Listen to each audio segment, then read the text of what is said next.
ముందుగా ఏటీవీ న్యూస్కు స్వాగతం. జనగణనతో పాటు కులగణన చేయాలని కేంద్రం తీసుకున్న నిర్ణయానికి ప్రధాని మోడీ చిత్రపటానికి బీజేపీ కిసాన్ మోర్చా రాష్ట్ర కార్యదర్శి చిలుకూరు రమేష్ పాలాభిషేకం చేశారు.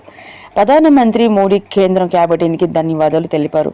ఈ సందర్భంగా వారు మాట్లాడుతూ 50%, 60% మంది చేసి మిగతా వాళ్ళ యొక్క సంఖ్యను కూడా తెలవకుండా ఏదో ఒక సంఖ్య వేసి మేము కులగణన చేసినని చెప్పి రాష్ట్ర ప్రభుత్వం గొప్పలు చెప్పుకుంటుంది.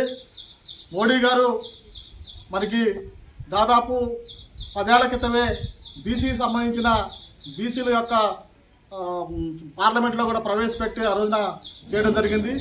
ఈ రోజున కాంగ్రెస్ పార్టీ చెబుతుంది మేము మా వల్లే మోడీ గారు కులగణన జరుగుతున్నారని చెబుతున్నారు. మరి కేంద్రంలో అధికారంలో 50-60 సంవత్సరాలు ఉన్నారు. మరి ఎప్పుడో చేసింది 50 ఏళ్ల క్రితం చేశాక పోయినసారి మన్మోహన్ సింగ్ కూడా 10 ఏళ్ళు ఉండు ఎందుకు కులగణన చేయలేదు. ఈ రోజున మోడీ గారు వచ్చాక అంచెలంచెలుగా ఒక్కోటి చేసుకుంటూ వస్తున్నారు. మరి రాష్ట్రంలో కులగణన చేసిన గొప్పలు చెప్పుకున్నారు తప్ప ఆ కులగణనకి ఇలవలేదు. ఎందుకంటే వారు చేసింది మొత్తం తప్పులు తడక ఎక్కడో కూర్చొని ఎవరో చెప్పింది రాసుకొని అసలు కొన్ని ఇళ్ళకు పోకుండా కూడా చేసిన కులగణన అది ఆ సర్వే మొత్తం తప్పు. ఈ రోజున కేంద్రంలో బీజేపీ ప్రభుత్వం దేశవ్యాప్తంగా జనగణనతో పాటు కులగణన చేస్తున్నది. ఈ ఖచ్చితంగా మంచి సర్వే జరిగింది. ఈసారి మోడీ గారు ఖచ్చితంగా ఏది చేసినా కూడా సమర్థవంతంగా చేస్తారు కాబట్టి బీజేపీ పార్టీ అంటేనే దేశంలో ప్రజలకు నమ్మకం ఉంది. ఆ నమ్మకానికి ఒమ్ము చేయకుండా మోడీ గారు పాలన చేస్తారు.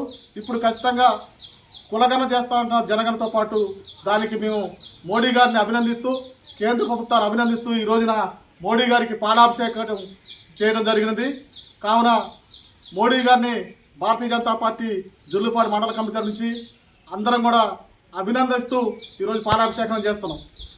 భారత్